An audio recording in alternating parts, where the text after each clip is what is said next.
We've got some fresh. Hey, I'm Luis. And I'm Luis. And you're listening to the Content is Profit podcast. We spent the last 4 years learning the strategies and techniques from some of the top marketers in the world on how to create content that turns into profit. If you'd like to learn more on how to turn your content into profit, go to contentisprofit.com. Yeah. Guys, today, how to grow a business that sustains your lifestyle. Especially when this lifestyle is like traveling all over the world, I feel like. It's going to be exciting. I know I'm excited because that was one of the reasons we started the company. It's because we could have that freedom of location and be able to go anywhere. So, or buy the stuff that we want to buy. Can't wait to dive in. Dive in. All right, guys, before we get started, please go ahead and subscribe. Smash that subscribe button and follow us on social media at BIZBROS Go everywhere. That is right. And if you find this episode impactful, which I am sure you will, don't forget to share it and leave a 5-star review. Hi, guys. So today's guest came from another recommendation from the one and only Alex Taylor. We were actually scrolling through his Instagram today, and let me tell you, it seems like he is living the life every travelpreneur wants to have. That's right. This guy spends his days traveling, surfing, just adventuring the world, all while running a profitable business. I don't know about you, but I'm curious to learn how he does it all. Today's guest owns a video editing company that has allowed him to go from broke to not broke and traveling the world in search of adventures. That is a very important transition from broke to not broke. I love it. It is a key transition. A key. He has never settled for comfort and what everyone else was doing. And guys, you should not settle for comfort either. That's right. Comfort, biggest enemy right there. And guys, please welcome owner of Edit Lab. I'm gonna pronounce that right. Sorry, my Hispanic accent came out in there. Yes. Owner of Edit Lab, world traveler, and the Costa Rican Kelly Slater. That's what words in the street is saying. Costa Rican Kelly Slater. Guys, Christian Schwagereit. We just butchered his last name, guys. We're gonna have him pronounce it because it's a German one. Christian, brother, welcome to the show, man. We're extremely excited to have you. Happy Monday. Same here. Christian, okay. please. How do we pronounce your last name? Because I just destroyed it. Literally. Totally destroyed it. Yeah. Schwagereit. There we go. Schwagereit. Yeah, right, perfect. We need a few rounds of practice for that. Man, dude, Christian, again, completely honored. Again, you came recommended by Alex, and just that fact, you're up and above in that list of guests that we have, and we can't wait to dive into what you do, especially on the business side, but also like how were you able to achieve this amazing lifestyle that you do, doing what you love, not only for your business but also in your life. Yeah, I mean, I'm super interested. Can't wait to dive in. Man, I appreciate it. I appreciate you guys having me on the show, and it's the second podcast I've been on. I was on a friend's podcast once, so I love talking about business. I love meeting new people and chatting with you guys. We had a little chance to talk on the phone before Luis, but I guess this is a real conversation. So yeah, this is a real one. Yeah, this is no difference than being at the beach with a bonfire and talking. It's just we just got a few cameras and the mics, but the conversation is still the same. Yeah. Dude, Christian, I love it. I think that's the best like podcast format. I love just listening, and it's great to do it while you're like working or something. So it's great. Perfect, dude. So who's Christian? For the audience that don't know you, who are you? How did it this entrepreneurial world or journey started, and what do you do now? Yeah, well, I'm Chris. Already said that like 100 times. I've been traveling for 8 years now, pretty much. Wow. Since I was 17, since I left high school, I started traveling, and I was always a terrible student. Every teacher I had hated me except for one or two. Those were the cool ones. And just never really wanted to do the 9-to-5 thing, the job thing. I did it for one company for 2 months. I suck at it. I got fired immediately. So that was funny. And just trying to live that balance between working, making it happen, making money, and having fun at the same time. Yeah. why would I do any of this if I couldn't have fun along the way? So yeah, That's true. Yeah, I feel that's interesting. You know, I feel like a lot of people start something to be able to have fun, right? But then they get consumed by it, and then they forget the fun part, and it's just doing. I mean, I feel like we've certainly been there in certain moments. It's like by seasons. But I'm not gonna lie. You know, I would love to eventually do the world traveling thing. I think that would be amazing. Yeah, definitely. So yeah. Well, it's go ahead. Sorry, Christian. Go ahead. sorry. Go on. No, I was gonna say it's totally sustainable and it's not that expensive, and especially if you have a remote team, then which I think you guys do, right? You guys all pretty much have a remote team, or do you guys have an office? Both of them. So yeah, in the office, like it's literally us, but the team is all remote. Exactly. Yeah, so that's cool. That's great, and especially with these kind of businesses where you do client work. You could say it's kind of like having a job, because every client you have is like another boss, right? So you have like 20 different bosses, but it's great, right? We can do this even from home or from your own office, and you don't have to be working with 20 other people in the same place, have a cubicle and all that. So it's great. Yeah. I love it. I love the part of the story that you tell, like, hey, you know, I was not really good in school, and then I went for a job and got fired right away. And for some people, right, they might take that as something really, really negative. And I don't know you, Fonzie, but, you know, me growing up too, like, I never got fired, but I always felt like that was not the place I needed to be, right? I was like, okay, I need to stick it out. You know, is this the way? Or even at school, right? Like maybe I was not enjoying it as much, but I always had that bug. And what I found like very interesting is that you immediately recognize that, you know, you took ownership of that, and you're like, you know what, let me build something on my own and adapt it to the way that I want to live, the results that I want to have. And now clearly you've been working with some amazing companies and creating the business that you really want to have. Even though you say you have like 20 bosses, but you know, at the end of the day, it's your framework and what you do. So thank you for bringing that point home. At the same time, they're all great. You know, all my clients, they're amazing. Kind of what we do in our business is get it to the point where it doesn't feel like they are our bosses, because they're not really that involved. We pretty much take it all off their plate. As far as the whole video side. So I guess I say it that way because it's you're working for other people, pretty much doing the service for them. But it's great. They're all super flexible and they're awesome. And how many jobs did you guys have before starting your own thing? Oh man. Well, me, I like official job, just two, and one, I mean, a waiter. And then the other one was as a franchise. I was the after my brother, I was the director of the franchise.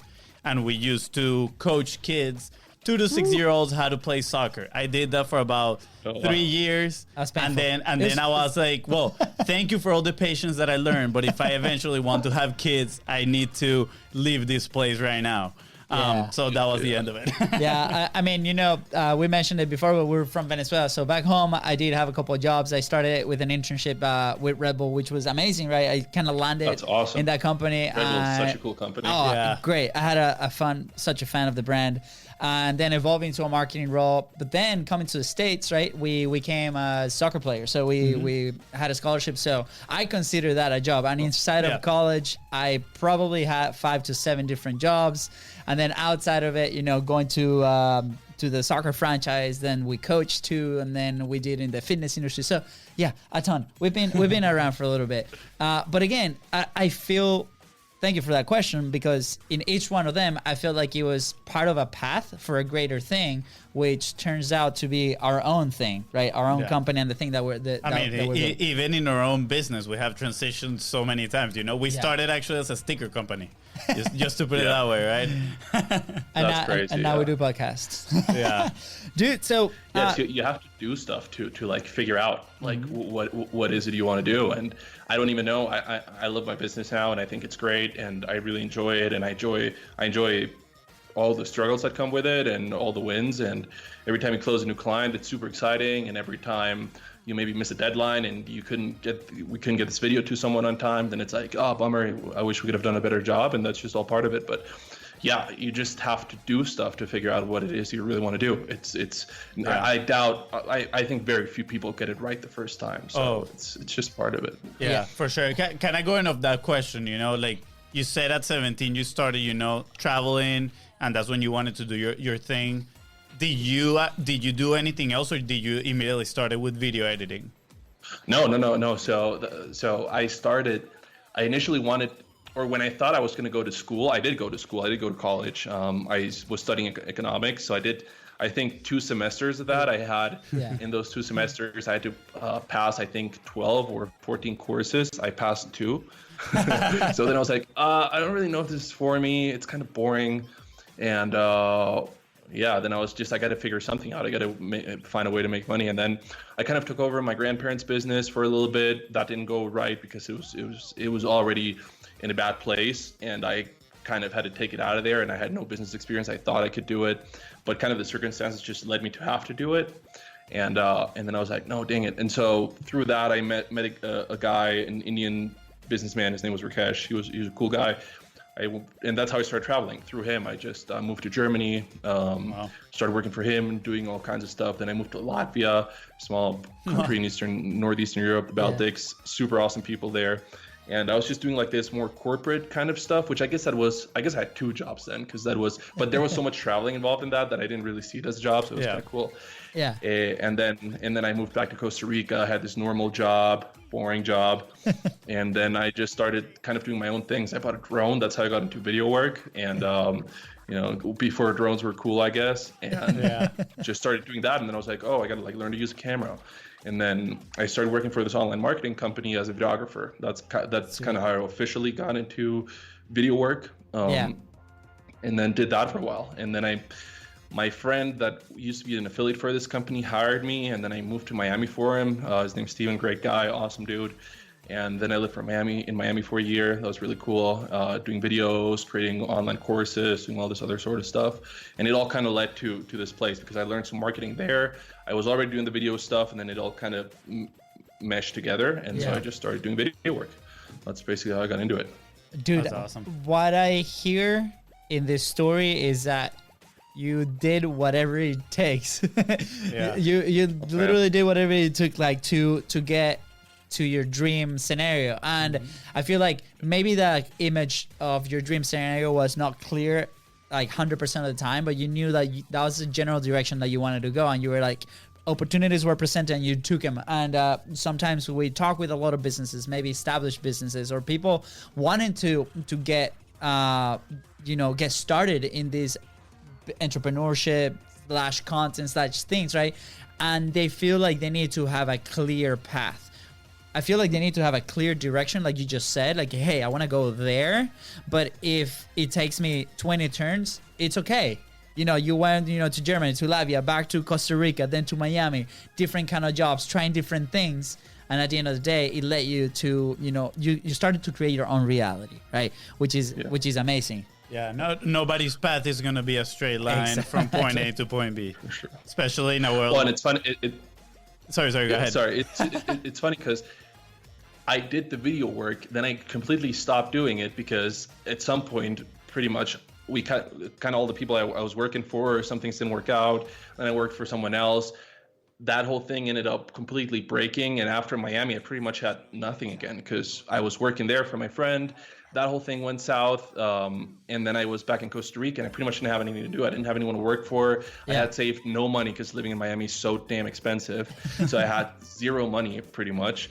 And then I came to Colombia working for some friends, being their assistant pretty much, which was funny. And then I kind of got back into video. So it just all it was such a crazy loop. But what you say is totally true. I mean, it's never a straight line, and I'm sure you guys can relate. It's just yeah. I mean, or with videos, actually pretty similar. We started a social media marketing agency after the sticker and t-shirt, all that stuff, and dude, this is how bad we were. Like, first we had no camera. We would go into the restaurants, take pictures with our phone. Like, don't worry. And then eventually got a camera. We would take pictures. And this was my thought process at the moment. I would take a picture and then look at somebody else's on Instagram, and I'll be like, why this one has like so many colors and mine is like so flat, right? I had no idea you could edit pictures in like Photoshop or Lightroom, whatever. It was terrible. So, and I did that for months. It's like taking pictures like that. And then eventually I discovered that you could edit. And after a while, we were like, okay, let's not do video anymore. And we decided to do more on like the sales funnel side of things. And I mean, now it turned around, and we don't do the recording of the video per se, right? But we take care of like the repurposing of long form content. Yeah, but again, full circle around content, right? Everything started with content and go around. And for those listening, don't get discouraged, because like the experience that you're living now, just like Christian was saying, is what's gonna prepare you for what's coming. FONZI started editing the pictures, and that opened so many doors with local businesses. I'm sure like Christian too with the video editing, right? I'm sure those relationships are still there, but it was just a step in the right direction, like we mentioned earlier. So go ahead, go full in, invest, learn those skills, and go back, because guess what? Then if you get to hire somebody, or somebody on your team, you know exactly how to do that task, and you know exactly what you're going to delegate. So there's so many like layers of these things that you can actually, get a win out of those situations.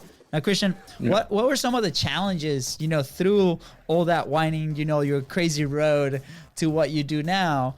Like, was there like a big challenge that you were like, man, like, that's it. I'm giving up. Like, I'm going back to Costa Rica to something safe. And then how were you able to overcome that? Man, pretty much everything is a challenge, especially when you're starting a business, right? No one's born as Elon Musk, so everything you kind of figure out along the way.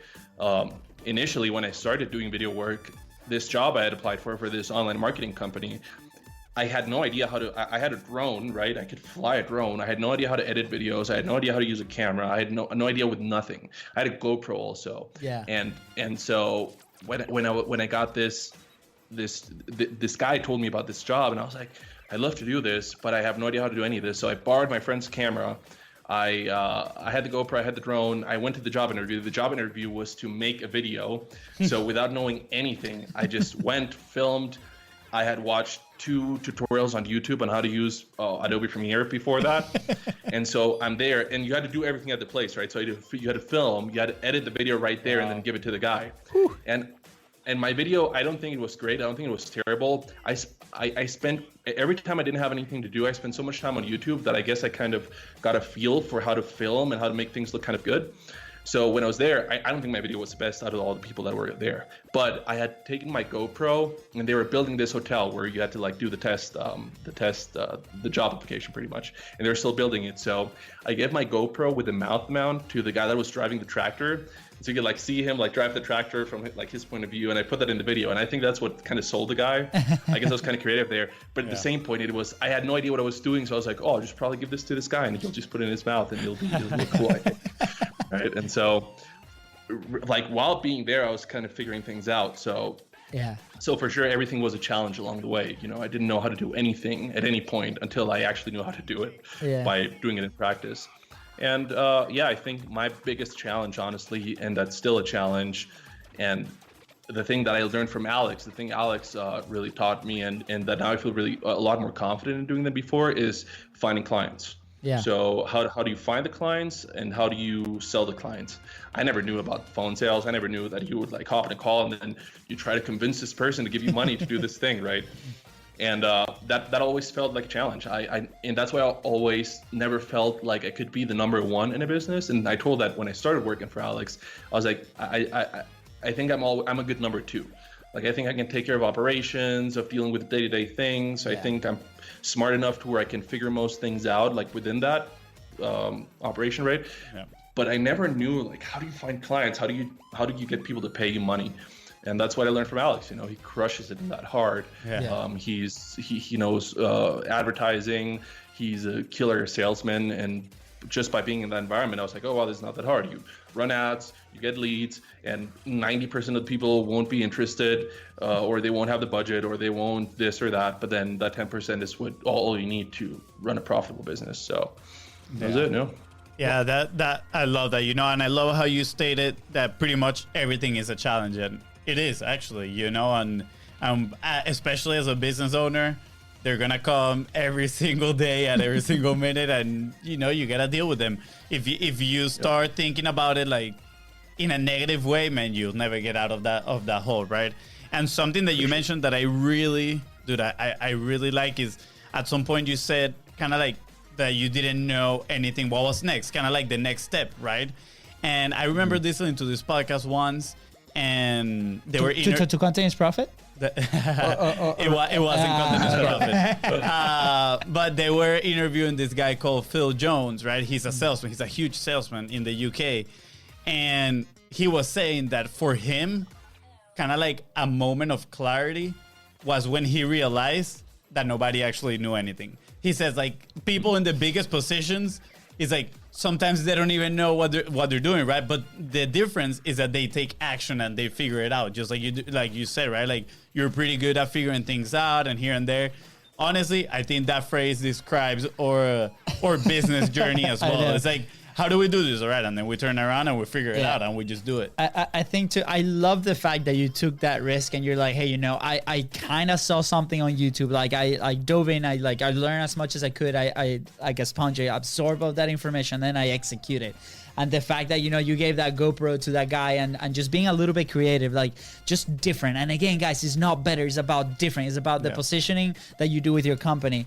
And you took that and then you just mentioned that was the element that you thought is sold this guy. And then after that, you just get brushing up on those skills. And I think it was like Penjun that said that it's like from 0 to 1 million is how many times you say yes to opportunities, right? And sometimes we're not 100% sure on how to execute on those opportunities, but they're gonna take you on a path where you can learn and improve and then delegate to other people. And then after that million is how many times you can say no because you already know what you're good at as a company, and then you can replicate that. So I think like that story describes perfectly because, you know, you were saying yes to all these opportunities and then you're like, oh man, like I became really good at this, which is the video editing side of things. And then that was like your path from now on.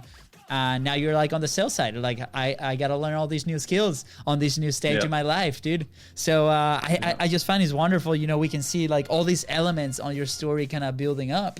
I mean, for those listening right now, take a look back at your life because I'm sure you're gonna relate to a lot of these things that Christian is sharing here with us.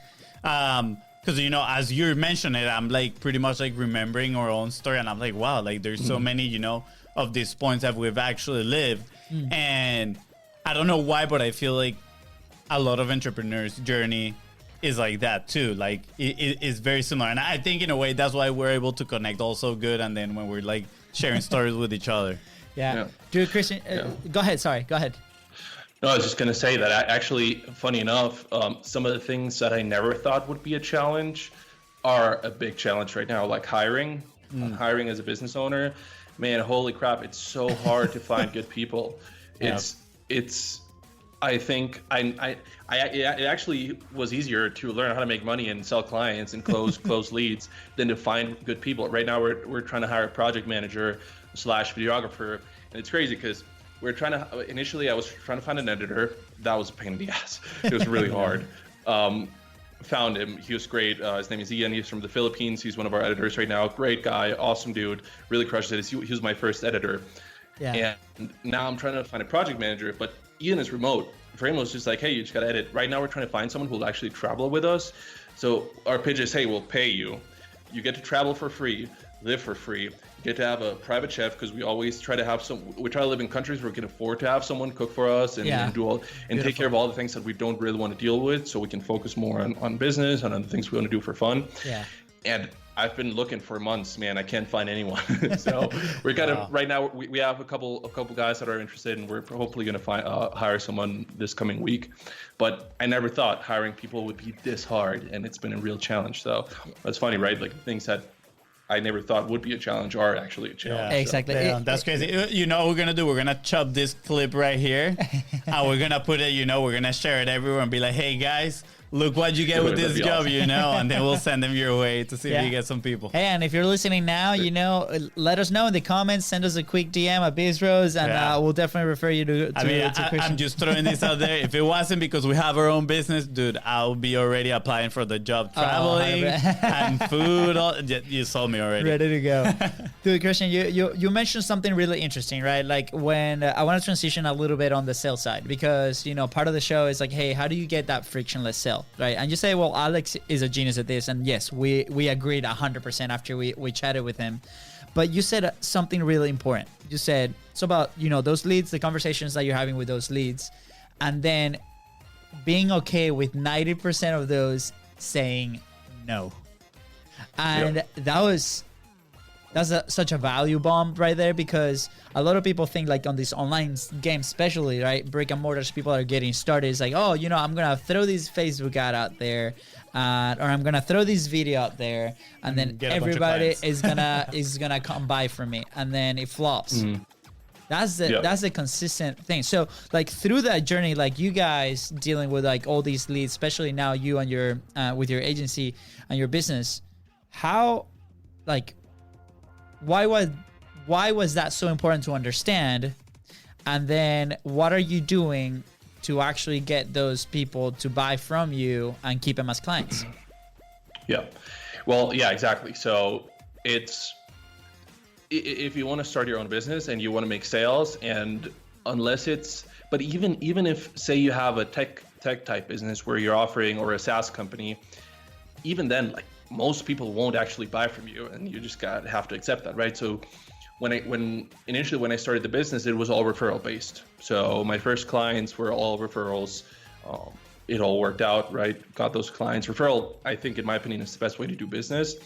But it's also not fully sustainable to just do that.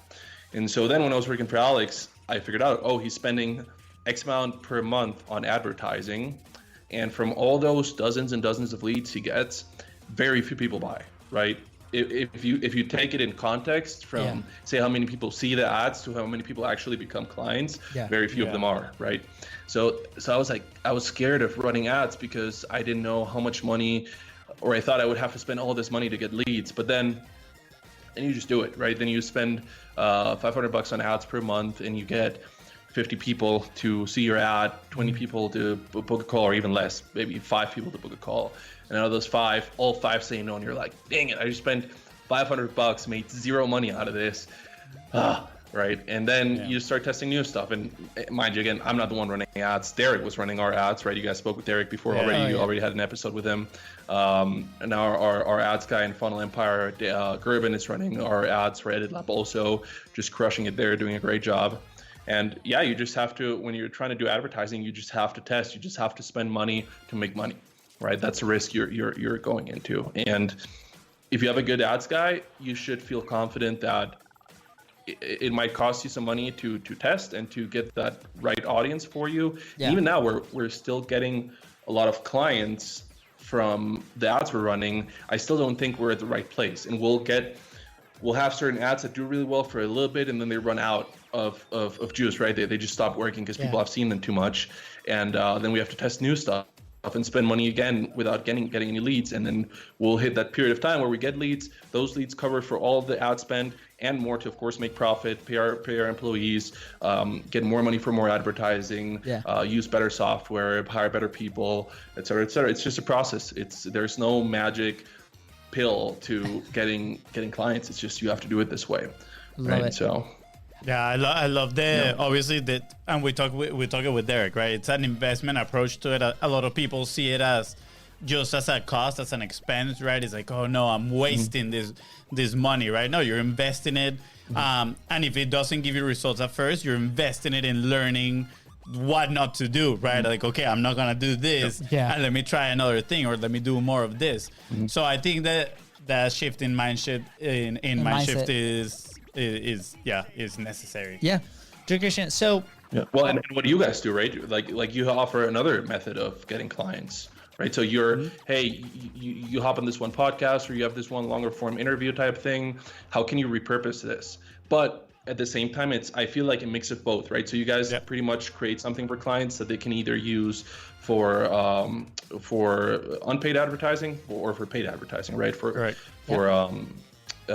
So I think a mix of those is a really good point where, say, a person comes to you as a client, you guys take this one interview they made or this one podcast they were on, and you turn it into all these really good clips that they can then use for paid advertising and get clients that way.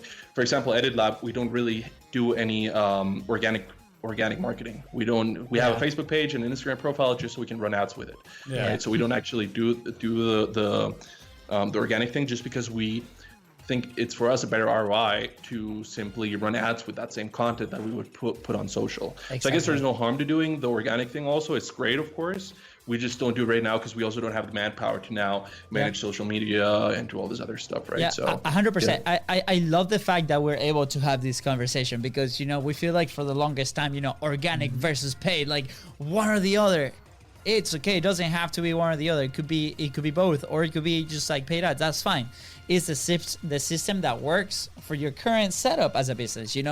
On the organic side, yes. It is literally building relationships. That's why it's called social, right? And then you have the paid ads where it is a more direct ROI with the stuff that you do. So if your business values more, a kind of like a one-on-one relationship with this community, or is more community based, which, at this point we are with our show, right? Versus, hey, I'm providing this service and it's going to help you get from point A to point B, super direct. There's nothing wrong with that, right? Yeah. It's just also trying to learn and identify which business are you at, right? Like where do you fall? So, to your point, 100%. In fact, after chatting with Derek, we both like look at each other and we're like, we have to like crank the fire, right? But at the same time, is the back end ready? Yeah. Well, we have to understand that that's an investment and we have to figure out, up to this point, amazing. Just like you said, referrals, great. The community building, we're getting clients organically, but there's a lot of work behind the scenes that has to be done. I agree. I think this is going to be a challenge point. Pretty cool. Yeah. Because we've mentioned in other podcasts, right? We've had other people that talk about Facebook ads too. And I think it's like, they say you need like the basis of organic content, right? To start running, because then some people like it's just gonna help you convert better. And I to an extent, I think I agree a lot with that point. And for example, you're saying that you guys only have the Facebook page and the Instagram page just to be able to run ads. I'm curious, do you think if you guys had some sort of like content strategy to it, your ads would perform better, or maybe you're just okay with how they're performing right now because you know for how long they're gonna stay with you and some other KPIs? Man, 100%. I think it would do better. I think our ads might do better because there might be more social proof for people actually looking us up. We should be posting stuff that we've done for our clients. Man, there is a million things we should be doing. Yeah. It's just how much manpower do we have right now to do that also? And what's the current ROI? So if I go and start creating content for Instagram, Facebook, YouTube, whatever it is, right now I'm pretty sure it wouldn't do as well as if I just paid for the advertising. But do I think we should be doing it? Should I be looking for someone right now to do it for me, hire an assistant, hire someone to do it for me? 1,000%. But right now it's like I'm at that point where I'm trying to find a project manager, an editor. And now thinking about hiring also an assistant, someone that's good, that's going to do that. Man, I just know I can't do it right now. But should that be one of my focuses? For sure. Yeah. But that's the funny thing. It's like, right, you go back into business and there's always things to do. So sometimes when I take a Sunday off to go ride my dirt bike or something, I'm thinking, dang it, should I be doing this right now, or should I be trying to find someone to hire? Or should I be actually fulfilling some stuff for a client? Or should I be trying to do some manual outreach to find more clients that way? There's always stuff to do. And it's just, how do you prioritize it? I guess there's no right formula for it. Yeah. But just in regards to your question, for sure, I think it'd be doing good. And you know what? I should be hiring you guys to do that for me. We can chat after the show. Yeah. But no, but to your point, Christian, like it doesn't, like, does it really matter? You're living the life that you want. We're living the life that we want right now, right? There's so pros and cons, 100%, especially when you own a business. There's different things that you got to see. Like for you, riding your dirt bike is very important. So clearly you do.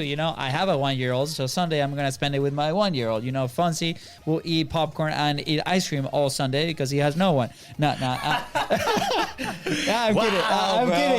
kidding. I'm kidding. FONZI can come with us. It's fine. But I am so low. But you know, at the end of the day, it's like what's working with your business, right? Yep. Like we just prioritize. If it's working great, let's keep doing it, and then as we grow, then we can start putting different pieces, and that's okay. And I feel like on the people that are getting started in this online game, either organic, paid, whatever, online business side of things, think that they have to do everything at the same time. We're on a call earlier, a coaching call, and this person, you know, we're going through a content map. We're like, they're starting a podcast, and then from that podcast, they're doing a different strategy of outreach for sales on the back end of the podcast, right? And they're like, should we start a YouTube channel? And I'm like, first off, why? And second, do you have the capacity and resources to start a YouTube channel? The answer is clearly no, because they're making the podcast their first priority. They don't have equipment. They don't have a team member that can start recording. They don't have the tools to edit amazing YouTube entertaining how-to videos, which is what they want to do. So the question is like, do you have that capacity and resources right now to start executing on it? No. Okay, what does it take you to get there? And then we track it. Okay, if the goal 20 grand, so then we can hire somebody to do that. If the answer is yes, then perfect. Let's work towards those 20 grand with the system that we have set up right now. So, you know, to your point, you're doing great. The different phases, and I identify 100% with what you're saying. So thank you for bringing that point home. I think the two keywords there are focus and capacity, right? Like you said, you don't have the capacity at this moment, even though you would like to do it, right? Maybe in the future. And then focusing, because when you focus on one thing, it builds up that compound interest, and it is going to give you better results. So you have put your focus on, learning how to do the advertisement the right way, so you get these leads, and then you know how many you're going to close in your sales, and that's working for you at this time. So for those listening, is pretty much try to see where you can put your focus and what's your capacity, right? So you don't go all over the place, because we just lose so many opportunities, honestly, when we try to go all over the place. We've lived it. Yeah. Christian, I want to ask you and transition a little bit on the video side of things. You okay there, Fonz? Yeah, I was picking up the pen. Okay. What are some creative uses that you see for video? Because, everybody's like, you got to do video. And for us, our starting video was just doing Facebook Lives. For us, that's what started the fire, ignited everything. But you work with video in a very different way, and very, very great way. And so I want to just walk through, what do you guys do? How do you guys see video fitting in different businesses? What's the purpose of video? Because I'm sure there's a ton of options, but I want to see from you that sees this every single day. Yeah, totally. I mean, and sorry if you can hear that dog barking there. It's neighbors. Oh, my bad. It's okay. Good. I'm like, oh, there's a puppy. Yeah, bring him on.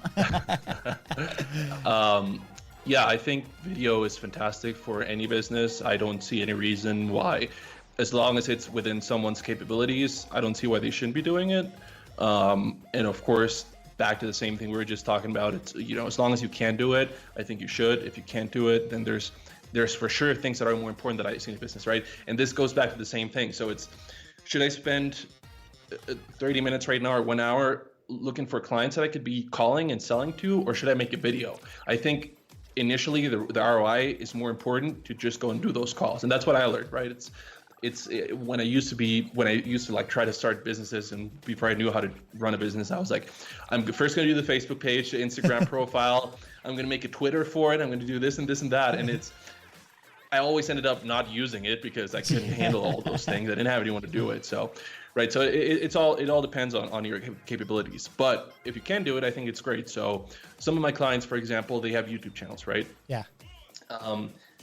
They want podcast anyways. They want to chat with cool people, so they do the podcast. Hey, let's do it on video also. Why not? Let's just throw on YouTube. YouTube is probably the highest converting platform as far as if you create an audience there, how likely are they to then convert to customers or to just even view your stuff, right? If maybe you just want to do content and you don't want to sell anything right away. Yeah, I think YouTube is the strongest platform in that regard, and that's what a lot of our clients do. So they're like, hey, we want to start getting more leads, getting more clients. We want to educate our client, our lead base or our audience or our clients also. Yeah. So you might as well educate them by making videos, and then those same videos will work as marketing, right? Because people will just see them organically on YouTube, and they'll get, they'll get interest, right? Because with YouTube, it's funny because people will search for something, and if you know how to use the right keywords, if your content is good, if you're ranking well, then people will watch that video. Like YouTube is one of those few platforms where people go to find information. Yeah. So I think that's super powerful.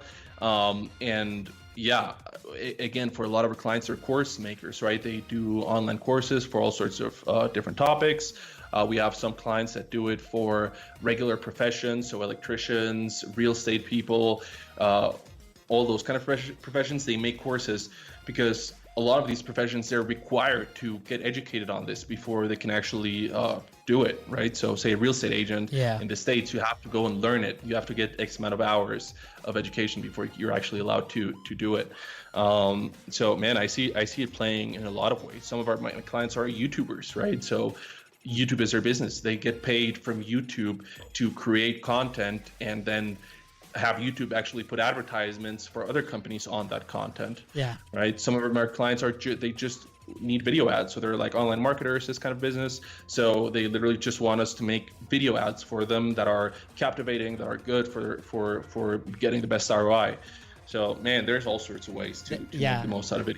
I love it, and I think we are so passionate about this side of things, like with content in general, is because there's so many options, and there's so much room for everybody to grow and do their own thing, and to be creative, to try things, right? We work, like we mentioned in the past, in the fitness industry, and we're like, dude, like the personality of these coaches, like just like put him on there as your attractive character, and like all these members are gonna love it, and they're gonna come to your gym because of it.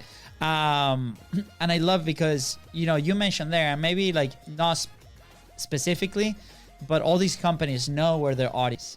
So I feel like that's a very strong point, because for them is YouTube, right?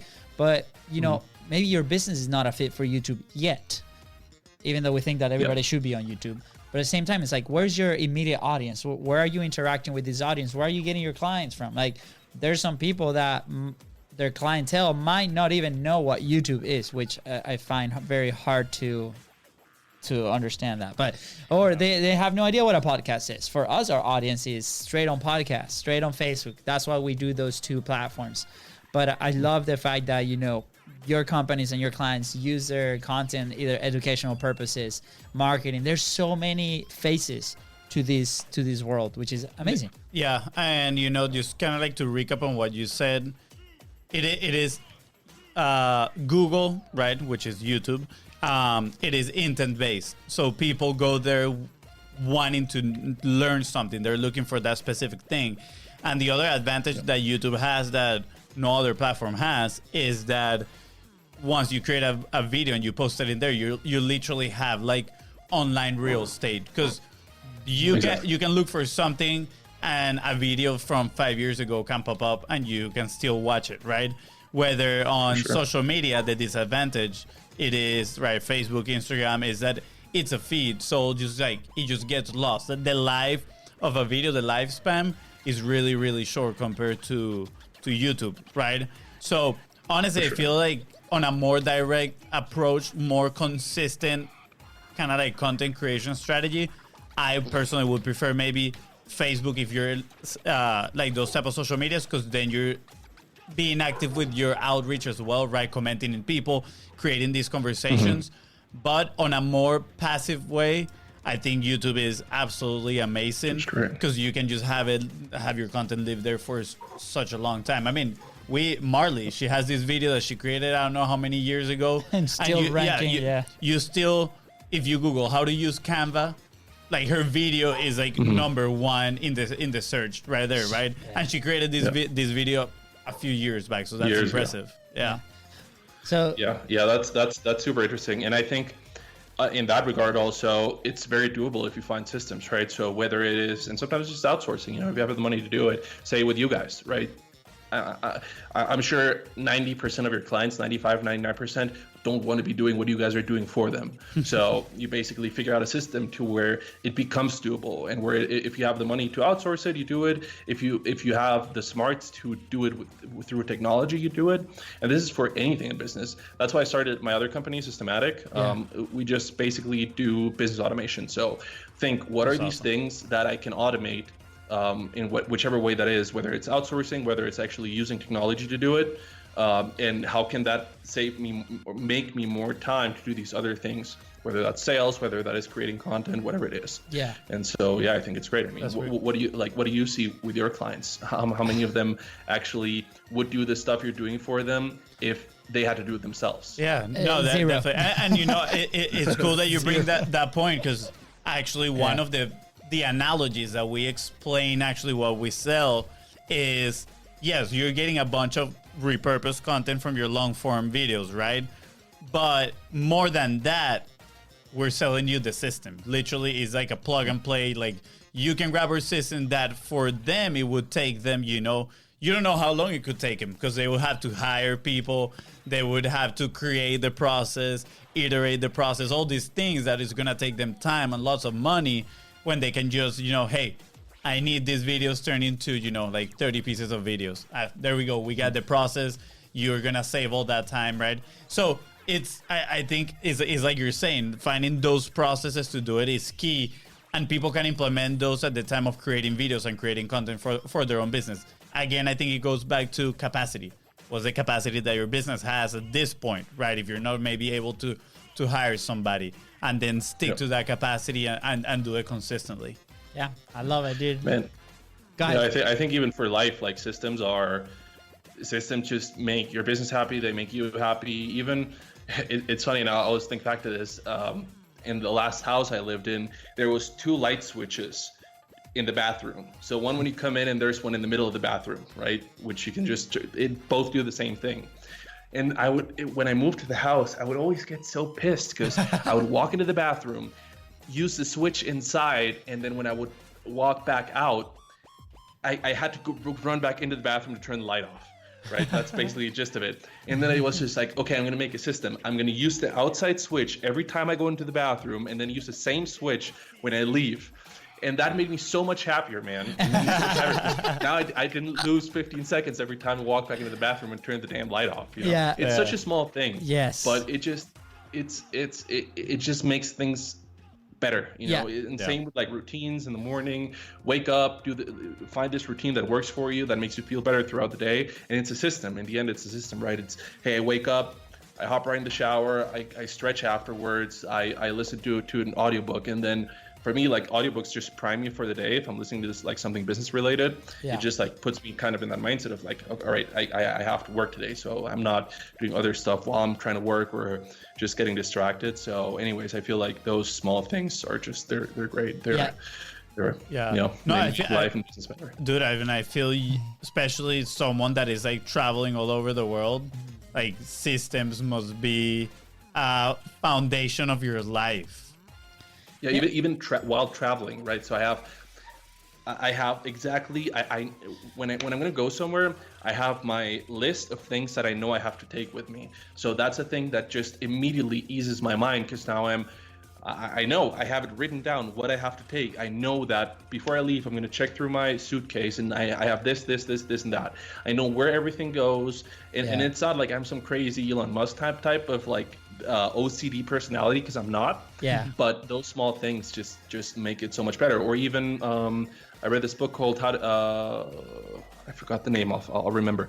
And he just says, how do you get mental clarity? You just make a list. So now, instead of trying to remember things you have to do, as soon as you think about them, you write them down somewhere. If you have one place where you write them down, I just have a notebook here. Yeah. And then afterwards, when you have the time, you kind of put them in the place they have to go. So say I put it on my to-do list on my computer, or I just do them right away if it's a quick task. But regardless if it's a 30-second thing, I still write it down. because I just have it there. And I know if I look down from my screen to my thing, I know that here's all the things I have to do in my notebook. So yeah, I think I love that. I think with content, I mean, the fact that you're able to do that, you know, you build a company, obviously, you know, what's a company is a group of systems that are working together towards a common result, right? And the fact that, you know, we're mentioning the other day, in 4 months, just our podcast published about 650 pieces, right? And that was impossible for us a year ago because we didn't have the system to support that, right? And this is like with a team of 3, like implementing on that single strategy. And it's because the systems are in place to get to that desired outcome. So I love that, you know, it's going full circle. And if, you know, if you're listening right now or watching and you might not have the resources to get there, establish your own system. Start small. Okay, I want, you know, this quality, I want this type of video. Okay, perfect. What are the elements that go inside of that type of video? If I want 20 assets, okay, how do I build those 20 assets? How can I make it that I can repeat it every single time? If you're recording a podcast, what's the list of items that you need to take care of before doing a podcast? We have the same thing. Before we do the show, we have the pre-show. You know, FONZI do some push-ups. I put some music. I drink some coffee. You know, we turn on the machine. We put the memory card in the machine. You know, those are the list of things that, you know, they take mental capacity. So by writing them in a list, like you said, and then we can go ahead and execute with ease and very quickly. It's the point that you said, right? It gives you mental clarity. Like every time we have to think about how we're gonna do things, it just takes energy away from us that we could be using more effectively to do some other tasks that we're gonna do during the day, right?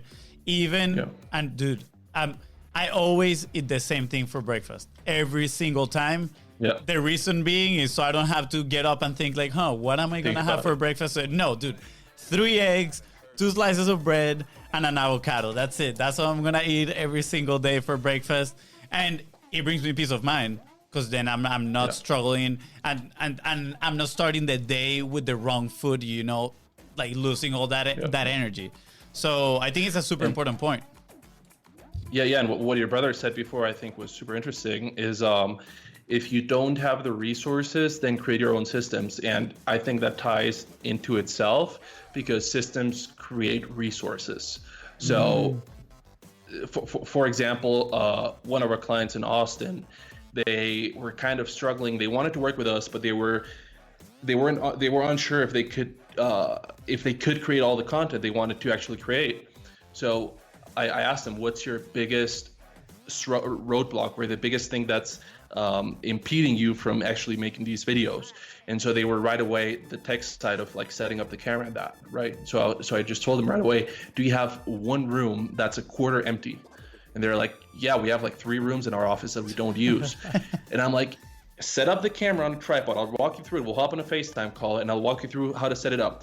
Put tape on the floor where the tripod legs go. Put tape on the arm of the tripod as to how high it has to go. Put tape on the camera lens as to where the focus point is, and then leave the camera there. And if you have to move it, you have all the tape on the floor so you know how to put it back. And if you don't have to move it, just leave it there. And man, by a week later, we couldn't handle the videos they were sending us because they were making so many. Because it was so easy. Now all they have to do instead of setting all this stuff up is sit down and click record and just talk to the camera. Yeah. And of course they know what they're doing. They're lawyers. They know their field because they're professionals in that. Yeah. And now making videos is so easy. All they have to do is talk to the camera.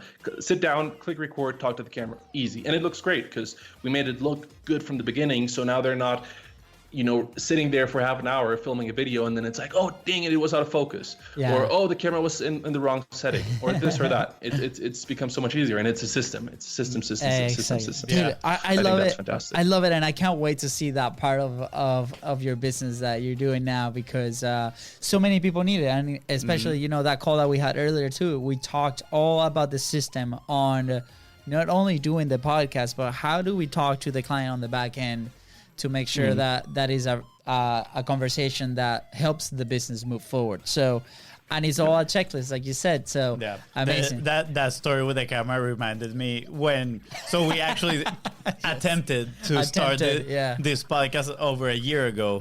Oh man! And dude, we set up everything in my room. So my room had like a bunch of tapes on the ground where the trapper would go and all the stuff, dude. And then, I mean, my girlfriend at the time, she got scared, you know, because she would get into the room and there was tape everywhere, cameras and tripods and lights everywhere. She's like, hey, what are you guys doing here? What are you guys filming here? I was like, it's okay. It's not porn, I promise. Yeah, it's not porn. Yeah. But man, but it is true. Like that made our life so much easier, because then we were like, I mean, the setup would go from, you know, maybe 20 to 30 minutes, putting the lights, the cameras, everything, to a quick 5 minutes. Nothing. You say, boom, you put it there, and that's it. And there we go. Dude. Yeah, and freaking do as I say, not as I do, because I should be filming 5 times the amount of ads that I'm doing right now. I think I haven't shot a new ad in 3 months, and our ads are already not doing as good as they should be, and I'm losing money every day because I myself, I tell my clients to do this, but I don't have a camera set up right now where I can just start recording an ad really quick, even though sometimes I think of something and I'm like, oh, I wish I had a camera set up right now so I could just click record and record this ad, but I don't do it myself. So no, I'm behind on that. Wait. I love that you bring that point up, because it is removing that friction, right? The fact that because it has happened to me as well. I'm like, dude, this idea would be amazing to write it down or whatever. And, you know, I don't have anything to write down at the moment. And I'm like, so much friction to get it started. I'm just going to do it later, right? Yeah. And then we postpone it. We don't get it done. So, yeah, pretty much like setting yourself. They're just helping you set yourself up for success. That's it. Love it. Dude, Christian, this has been a wonderful conversation. We're landing the plane here on the show. We have a couple more questions for you. One, it's what's a quick action point for people starting, you know, with their content, with their videos, with their processes even, now that the last part of the conversation was going to that side of things. What is something that they can do today that is going to move them forward? All right, 2 things. In one, what we just said, make it easy for yourself to make these videos, to make this marketing content, to shoot these ads, to record this podcast, to do whatever it is that you want to do content wise, whether it's video, photo, whatever it is, just make it easy for yourself. Don't make it a struggle to do something you know you have to do, and that's easily not a struggle. Yeah. And then hire us to do your videos, because editing videos is a pain in the ass. And we make it really easy for you. So that's right, guys. That is all this micro content. That is editlab.io. EDITLAB.io. Go check them out, guys. Go check him out for sure. Dude, Christian, this has been an absolute pleasure. The last big question here is, where will you be without any content? Our business wouldn't exist, because that's what we do. And even whether it is, and I think when people hear content, they just think organic, but whether that's a piece of ad copy, whether it's a headline on your website, whether it's an explainer video to show someone how your product works, whether it is even a voice recording you sent to a client explaining him how to do this or that.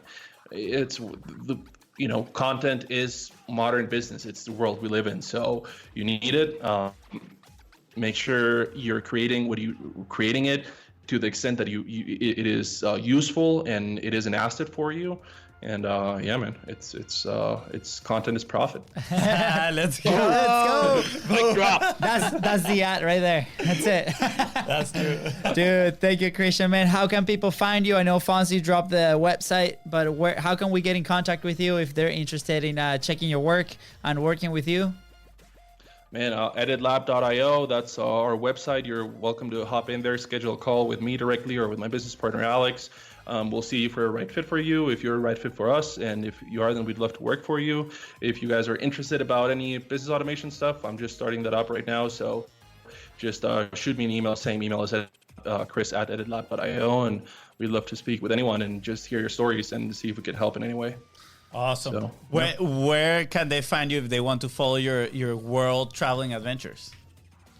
Yeah, just Instagram, Life of Nitz, Life of NITZ. Awesome. And yeah, I'll be following you for sure. I'll follow you back. Just doing some cool stuff. Awesome, dude. Yeah. Chris, Dunley, we got 2 more minutes with you guys, but You ready? I'm ready. Yes! With that being said, go ahead and subscribe to the Content is Profit podcast. Thank you so much for hanging out with us. Follow us on social media at BIZBROS Co. That's right. And if you find this episode impactful, which I am sure you did, don't forget to share it and leave a 5-star review. And start your checklist right now. Bye.